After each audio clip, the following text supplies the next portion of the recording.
Assalamualaikum warahmatullahi wabarakatuh. Perkenalkan, nama saya Irma Cipratiwi, NIM belakang 189 dari Double Akuntansi B19 Universitas Negeri Semarang.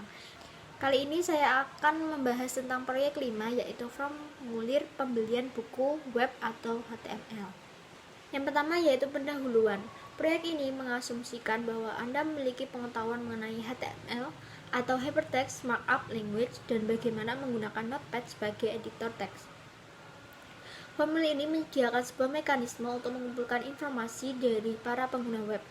Tanpa formulir, komunikasi web akan bersifat satu arah, dari halaman web ke pengguna.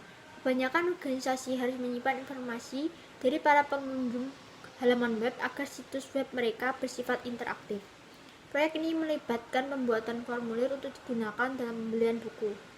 Proyek ini ditujukan untuk membuat formulir tetapi tidak menyediakan instruksi kepada browser web untuk memproses hasil formulir. Informasi dari formulir biasanya dikirim melalui email atau dimasukkan ke dalam basis data. Selanjutnya, apa itu HTML atau Hypertext Markup Language? HTML adalah bahasa yang digunakan untuk menulis halaman web. Ciri utama dokumen HTML adalah adanya tag dan elemen. Elemen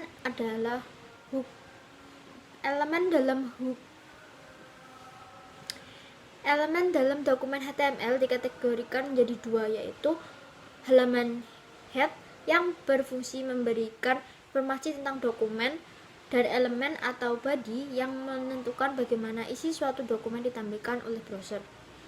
Sedangkan tag dinyatakan dengan tanda lebih kecil atau tag awal dan tanda lebih besar dalam tag akhir. Dalam penggunaannya, sebagian besar kode HTML tersebut harus terletak di antara tag kontainer, yaitu diawali dengan nama tag dan diakhiri dengan slash nama tag. Nah, selanjutnya yaitu terdapat dokumen dari HTML. Dokumen HTML mempunyai 3 buah tag utama yang berbentuk struktur dari dokumen. Yang pertama ada HTML, yaitu berfungsi untuk menyatakan suatu dokumen HTML. Lalu ada head, yaitu untuk memberikan informasi tentang dokumen HTML. Lalu ada body, yaitu berfungsi untuk menyimpan informasi atau data yang akan ditampilkan ke dalam dokumen HTML. Nah, berikut merupakan formulir yang telah selesai. Adapun gambarnya sebagai berikut. Selanjutnya yaitu contoh formulir pembelian buku web atau HTML. Contoh ini membuat formulir untuk membeli buku mata kuliah sistem informasi. Formulir ini mewakili 5 teknik yang paling umum untuk mencatat informasi dari sebuah situs web.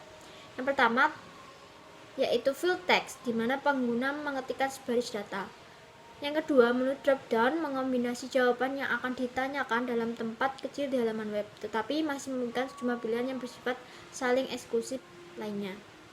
Yang ketiga, teknik tombol radio, yaitu sesuai jika beberapa pilihan yang saling eksklusif ditampilkan. Keempat, kotak cek, serupa dengan tombol radio tetapi pengguna dapat memilih satu atau lebih pilihan. Dan yang terakhir yaitu teknik input, yang di mana kotak teks untuk mengisi komentar. Masing-masing teknik ini memiliki kelebihan.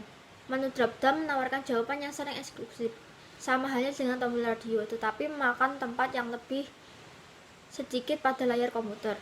Jika terdapat 50 atau lebih pilihan, menu drop-down lebih baik dibandingkan tombol radio. Tapi tombol radio memiliki kelebihan dapat menampilkan semua pilihan kepada pengguna dengan satu tayangan. Area teks memungkinkan beberapa baris ketikan, sedangkan field text hanya memungkinkan satu baris saja. Sebuah area teks dapat menampung sederet alamat email, tapi perusahaan dapat memecah alamat menjadi beberapa bagian. Pilihan jenis field harus ditentukan oleh bagaimana perusahaan tersebut ingin menampilkan formulir dan menggunakan informasi yang dikumpulkan.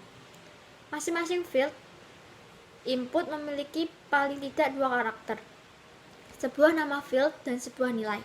Satu field dapat dinamai color dan nilainya bisa jadi red, white, blue, atau beberapa warna lain.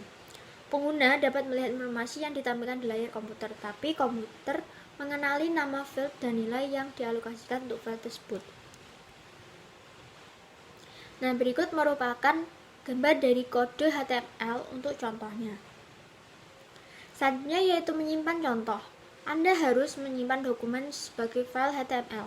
Jenis setelan dokumen awal di Notepad adalah dokumen teks dan ekstensi file txt secara otomatis akan ditambahkan ke nama file jika teks tersebut tersimpan dalam bentuk teks.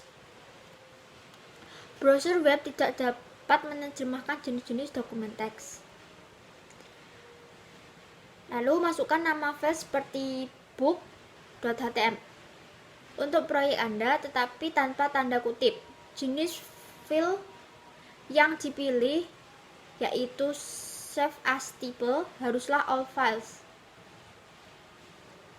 Dan pengodean harus diset ke ANSI. Jika Anda tidak memilih all files sebagai jenis file, maka halaman tidak akan bekerja. Dan lebih buruk lagi, teks akan ditambahkan pada nama file Anda. Selanjutnya yaitu melihat halaman web. Setelah halaman web selesai disimpan, Anda dapat melihat untuk memeriksa apakah halaman tersebut bekerja dengan baik.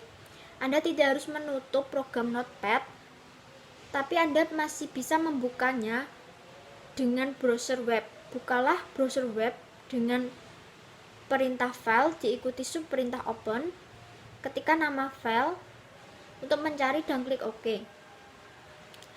Selanjutnya jika Anda perlu membuat beberapa koreksi, pilihlah editor Notepad lagi. Editlah kode HTML dan simpanlah dokumen tersebut kembali. Setiap kali Anda menyimpan file menggunakan Notepad, amat penting untuk memastikan bahwa jenis file adalah all files. Bukalah ulang browser web tersebut dan pilih perintah view, diikuti subperintah refresh. Ulangi proses ini hingga Anda puas dengan halaman yang dihasilkan. Nah, berikut merupakan gambar dari tugas untuk formulir pemesanan Hightech. Demikianlah penjelasan dari saya mengenai proyek 5.